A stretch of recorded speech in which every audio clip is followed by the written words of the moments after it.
దేవుడు ముందుగా సిద్ధపరిచాడంట పనులు. సంఘంలోకి వచ్చే వారి కోసం దేవుడు ముందుగానే పనులు సిద్ధం చేశాడంట.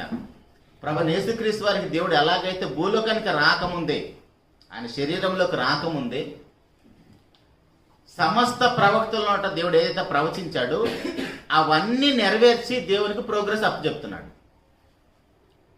ఇప్పుడు మనకి కూడా సంఘంలోకి రాకముందు, వచ్చిన తర్వాత మనం ఏమేం పనులు చేయాలి అవన్నీ కూడా దేవుడు ముందుగానే సిద్ధపరిచాడు.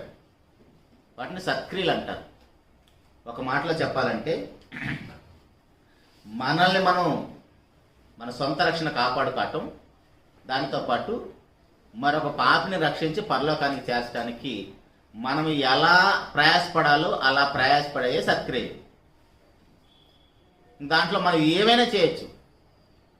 వాక్యం చెప్పొచ్చు, పాట పాడవచ్చు, సంఘంలో ఉన్న పరిచర్య చేయొచ్చు, లేదు ఏమీ చేయలేము, ధన సహాయం చేయొచ్చు.